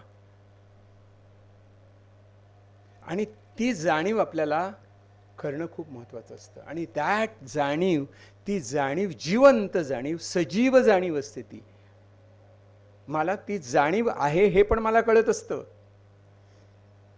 गंमत आहे त्या आपल्या प्रीफ्रॉन्टल कॉर्टेक्स आणि लिम्बिक कॉर्टेक्सची परत, की त्यांनी शोधून काढलं की आपल्याला अवेअरनेस असतो, म्हणजे आपल्याला जाणीव असते काय घडतं याची. आता जाणीव आहे तुम्हाला सगळ्या गोष्टीची, आणि तुमच्या नकळत तुम्हाला जाणीव आहे याची पण जाणीव आहे. मला जाणीव आहे, आपण खूपदा मला जाणीव आहे ना त्याची, म्हणजे मला जाणीव आहे याची पण मला जाणीव आहे. हे फक्त ये इसका भेजे का काम आहे, म्हणजे त्या प्रीफ्रॉन्टल कॉर्टेक्सचं काम आहे की तो तुम्हाला अवेअरनेस नाही तर meta awareness, higher level of awareness देऊ शकतो. असा आपला दुर्मिळ मेंदू आहे आपल्याकडे, मानवी मेंदू, की ज्याला जाणीवेची जाणीव असू शकते. आणि या जाणीवेने पाहत बसते मी तर येथे जललहरी सुंदर. तिला कळतं की मी एन्जॉय करते ते. तर ती जाणीव आहे ना, ती जाणीव आपल्याला विकसित करायची असते. आणि ती जन्मजात असते. लहान मुलांना असते, ते चालताना पडतात, थोडंसं रडतात, इकडे तिकडे बघतात कोणी. मग आई म्हणतो अरे रे पडला, मग ते रडायला लागतात. तोपर्यंत रडत नसतात, पडले की उठतात आणि परत चालायला लागतात. आपण म्हणतो वा वा वा वा छान छान छान, आम्ही नाही पाहिलं पाहिलं आणि ओरडलीस पण तू, कसा पडशील, हळूहळू चाल. That is where it starts. तिथे सुरुवात होते. पडशील पडशील पडशील, थांब थांब थांब, नको जाऊ नको जाऊ नको जाऊ. तिथे ते सुरू होतं. तिथे ती निगेटिव्ह जाणीव सुरू होते आणि ते कळत नाही, आईला पण नाही आणि मुलांना पण नाही. तर ह्या जाणीवेची जाणीव आपल्याला सजीव करायची असते, जिवंत करायची असते, की मला कळते की मला जाणीव आहे. फार सुंदर अनुभव असतो तो, फार सुंदर अनुभव असतो तो. मला आठवतं की माझ्या पुस्तकात मी मेन्शन केले ते, मी आणि माझे गुरु आम्ही बसलो होतो श्रीलंकेतल्या एका खूप जंगलात असे बसलो होतो. तिथे काहीच नव्हतं, फक्त झाडं पानं फुलं वगैरे, झेन आश्रमसारखं होतं. आम्ही किती वेळ बसलो आम्हाला माहितीच नाही. खूप वेळाने मी त्यांच्याकडे बघितलं, त्यांनी माझ्याकडे बघितलं. आमचे दोघांचे डोळे एकाच वेळेला भरून आले होते, कारण ती उत्कट जाणीव होती. समजलं ना? ती उत्कट जाणीव होती, उत्कटता होती. आम्ही रडत नव्हतो, ती उत्कटता होती आमची. त्या जाणीवेमध्ये ती उत्कटता होती. काही बोललो नाही आम्ही. मौनाचा अर्थ मला कळला. खूपदा लोकांना मी सांगतो, खूप तक्रारी घेऊन पुरुष बायका येतात, इतके बोलतात, इतके बोलतात. म्हटलं तुम्ही पैसे देताना म्हणून मी फक्त ऐकतो, अदरवाईज मी ऐकलं नसतं. आणि कोणी ऐकत नाही, सगळ्यांना बोर करता तुम्ही.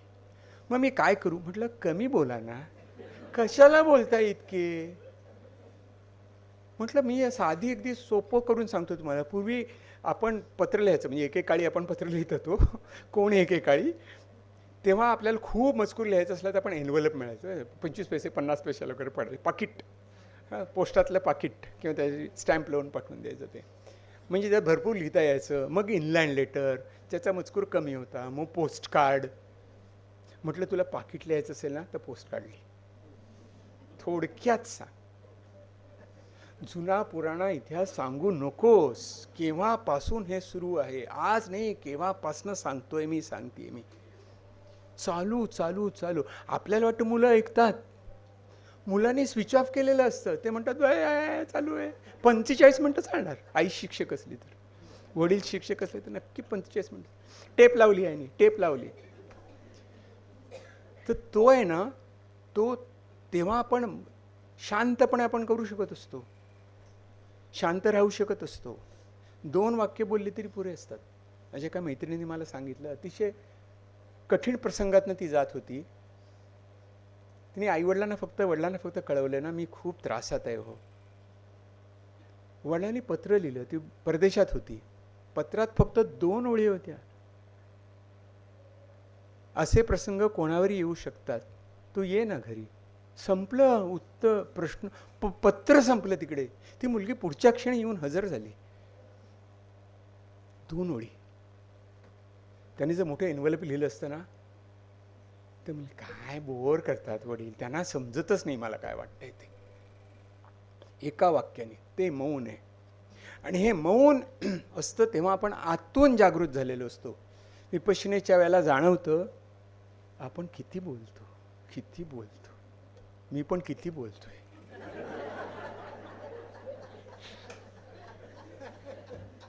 शेवटच्या दिवशी बोलायची परवानगी दिल्यानंतर मी काय केलं, मी खोलीत जाऊन गप्प बसून राहिलो.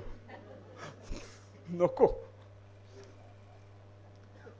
तर ते मौन असतं ना, ते आर्य मौन म्हणतात, की ते नोबल सायलेन्स असतो. कारण आतले आवाज ऐकत असतो आणि ते नुसते ऐकले तरी शांत होतात. आर्ग्यू नाही करायचं, आपोआप जातात ते. आणि काय करायचं मग? हे सगळं जर बाहेरचं घडत असतं आणि त्यातनं ज्या आठवणी येत असतात, स्पर्शान कृत्वा बहिर्बाह्य चक्षु अंतरे भ्रुवो प्राणापानव समं कृत्वा नासाभ्यंतरचारिणो. 2 ओळीत अख्खी गीता आली. जे सगळं घडतंय ना, त्यातनं विड्रॉ करतो, कारण ते अनित्य आहे. आणि काय कर, चक्षुच्या अंतरे भ्रुवो हो, मनावर तुझ्या कॉन्सन्ट्रेट कर. चक्षु म्हणजे नजर, डोळे नाही. अंतरे भ्रुवो हो, 2 भुवयांच्या मध्ये, म्हणजे आपलं मनाचं केंद्र, आज्ञा केंद्र आहे तिकडे, आज्ञा चक्र आहे तिकडे. तिकडे तू लक्ष दे. आणि काय कर, काही नाही. प्राणापानो समं कृत्वा नासाभ्यंतरचे. काय होत असतं? अरे काही नाही होत, फक्त श्वास येतो आणि जातो. आणखीन काय होतं यार? बाकी सब बनाया बनाया खेल है, अच्छा है बुरा है. सत्य एवढंच आहे की श्वास घेतोय आणि श्वास घेत नाही, संपलं. एका श्वासाचे अंतर, बहिणाबाईंनी सांगितलंय, एका श्वासाचे अंतर आहे फक्त, बाकी काही नाही. तो जो श्वास आहे ना त्याच्यावरती लक्ष, ते तुझं लाईफ आहे. तो श्वास, एवढं तुम्ही श्वासाला का महत्त्व देता हो? असं खूप, श्वासाला काय महत्त्व, काय सारखं श्वास घे श्वास घे श्वास घे सांगत असतं. परत सायन्स आलं तिकडे. मी तुम्हाला एक खूप गुपित सांगतो आता सायन्समधलं. ते आपल्या सत्याशी आणि सुखाशी कनेक्टेड आहे. श्वास ही एक अशी गोष्ट आहे, इथे डॉक्टर बरेच बसलेले आहेत. आपल्याला शिकवलं तर फिजिओलॉजीमध्ये आपलं शरीर कंट्रोल करणारी, इनव्हॉलंटरी कंट्रोल करणारी ब्रेनमधली सिस्टीम असते, त्याला आपण सिम्पॅथेटिक पॅरासिम्पॅथेटिक म्हणतो, ऑटोनॉमिक नर्वस सिस्टीम, जी काय करते, सगळ्या गोष्टीला कंट्रोल करत असते आपल्याला काहीही न सांगता. आपण आता इथे बसलेल्यात, हृदयाची धडधड चालू आहे, पोटात आमरसाच खाल्ला तो आहे, पोटामध्ये डायजेशन होतं आहे, सगळं चालू आहे. ते मला सांगत नाही आंबा पचला बरं का, पुढे चालला. No, it works on its on.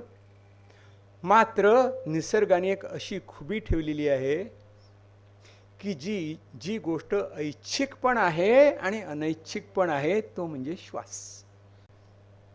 It is sympathetic and parasympathetic both, दोन्ही एक आपोआप आतलं ते समतोल आहे तो. पण तो इच्छेनुसार मी बदलू शकतो. मी इच्छेनुसार दीर्घ श्वास घेतो, इच्छेनुसार दीर्घ श्वास सोडू शकतो. शक्ती आहे, आपल्याला माहिती आहे. आणि ते दॅट्स द की. त्यातनं आपण उघडत असतो आपली इनव्हॉलंटरी सिस्टीम. जेव्हा आपण श्वास घेतो तेव्हा सिम्पॅथेटिक सिस्टीम काम करते, श्वास सोडतो तेव्हा पॅरासिम्पॅथेटिक सिस्टीम काम करत असते, व्हेगस नर्व काम करत असते, जी आपल्या सगळ्या शरीराला कंट्रोल करत असते. आणि आपण जेव्हा म्हणतो मी दीर्घ श्वास सोडला, तेव्हा पॅरासिम्पॅथेटिक व्हेगस नर्व स्टिम्युलेट झाली आणि ती तुम्हाला शांत करत असते. आपल्या सगळ्यांना सिम्पॅथेटिक म्हणजे फ्लाईट फाईट माहिती असते, बहुतेक सगळ्यांना माहिती असतं. अरे पण पॅरासिम्पॅथेटिकला काय म्हणतात? काम and connect, rest and digest. विसरलो यार आपण. Vagus nerve is doing that. म्हणून श्वासावर लक्ष म्हणजे काय? दीर्घ श्वास सोडा. आपल्याला खूप सांग दीर्घ श्वास घे, तोंड वाकडं इतकं करतात लोक श्वास घेताना. म्हटलं का करतोस तू? काय वायर यू, तू का त्रास देतोय स्वतःला? मोठा श्वास घे म्हणजे काय तलवार चालवायची आहे का? नाही, श्वास घ्यायचा आहे. अरे इतका सहज घे की हवेला कळता कामा नये आणि आवाज येता कामा नये, साधी गोष्ट आहे. आणि दीर्घ श्वास सोड, दीर्घ श्वास सोड की शांत होईल. मग तो गुरु शांत होईल, मग ती फुलपाखरं येऊन बसतील आणि येणेवरे ज्ञानदेव सुखिया झाला. सुखिया झाला, येणेवरे ज्ञानदेव सुखिया झाला. हा होईल दान पसावं, येणेवरे ज्ञानदेव सुखिया झाला. सुखिया झाला कारण ते शांत झाले. अशांत होते ना, त्यांना सांगायचं होतं, इतकं सांगत होते. सगळं सांगून झाल्यानंतर मला तर काय पाहिजे? मला काहीच नको, काहीच नको मला. हे जे काय करतोय त्याचं आणखीन फळ मिळू दे, संपलं. हे तू करू शकतोस, मी नाही करू शकणार. म्हणून ते मागतात पसायदांना. मी नाही करू शकत सगळ्या लोकांना. शहाणपण त्यांना आता त्यांनी निर्माण केलं पाहिजे आता. म्हणून येणेवरे ज्ञानदेव सुखिया झाला, कारण ते शांत झाले. मी त्यांचा पॅरासिम्पॅथेटिक टोन खूप चांगला झाला. त्यामुळे ते रेस्ट डायजेस्ट काम कनेक्ट करत होते स्वतःशी, जगाशी. तर ही जी प्रक्रिया आहे ही नासाभ्यंतरचारिणौ, ही या सिम्पॅथेटिक पॅरासिम्पॅथेटिक व्हॉलेंटरी इनव्हॉलेंटरी कंट्रोलची आहे. जे सायन्स आहे, जे विज्ञान आहे, ज्याच्यावरती प्रचंड प्रयोग झालेले आहेत, प्रचंड त्याच्यावरती संशोधन झालेले आहे. आणि त्यांनी अत्यंत सहजपणे केलेलं आहे की जेव्हा तुम्ही मेडिटेशन करता, ध्यानधारणा करता, त्या तुमचा फुगलेला अमिगडाला असतो, जो ओव्हर ॲक्टिव्ह असतो, तो शांत होतो. आणि प्री फ्रंटल कॉर्टेक्स म्हणतो की ठीक आहे, मी व्यवस्थित विचार करू शकतो कारण हा मला त्रास देत नाही आता. This is seen on FMRI, functional MRI वरती दिसतं. हे दिसलं. 83,000 MRI वरती स्टडी करून एका माणसाचा पेपर आहे. 83,000 MRI. आणि त्यांनी शोधून काढलं की काय होतं नेमकं मेडिटेशनमध्ये. यूट्यूबवरती बघा तुम्ही. So this is the story. हा दीर्घ श्वास उच्छ्वास सोडता येणं ही त्याची प्रोसेस आहे, प्रक्रिया आहे. त्याचा तो वर्कबुक आहे. असं करा सांगितलं, 1 2 3 4. शांत बस, स्थिर बस, आणि काय करतं हे कर. तर आपण बराच वेळ ऐकत आहात शांतपणे. योग्य वेळेलाच हसलात, योग्य वेळेला टाळ्या पडल्या. आम्ही लहान असताना आम्ही बोर झाले ना की सगळे मुलं टाळ्या वाजवायचे. आमचे शिक्षक खूप ओरडायचे, मग टाळ्या वाजवू नका. तशा तुम्ही टाळ्या वाजवल्या नाहीत. You are good students. पण मला हे तुमच्याशी हितगुज करताना खूप बरं वाटलं, खूप आनंद मिळाला. येणेवरी मी तरी सुखिया झालो. तसं याचं काहीतरी उत्तर आपल्याला सापडतं आहे. पण ते उत्तर असं आहे की ते उत्तर मिळून भागत नाही, ते प्रत्यक्षात आणावं लागतं. डाएटवरची पुस्तकं वाचून कोणी बारीक होत नाही. रेसिपी बुक वाचून कोणी चांगलं जेवण करू शकत नाही. ते करावं लागतं. तसं ते करावं लागतं. तसं तुम्ही करा, आनंदाने करा, आणि पहा की खरोखरच आपल्याला अस्थिरता असते, ती स्थिरतेकडे, आणि मग फुलपाखरं पक्षी सगळे येऊन बसतील आणि आपण शांत आनंदी होऊ शकू. नमस्कार. आता टाळ्या वाजवा.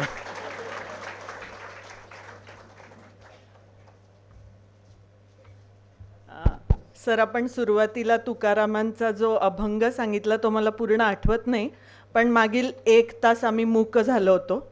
बाह्य स्वरूपात आम्ही सर्व सुखी माणसाचा सदरा घालून आलो आहे, पण मला असं वाटतं आमच्या मनात अनेक फुलपाखरं या मागच्या 1 तासात बसली होती.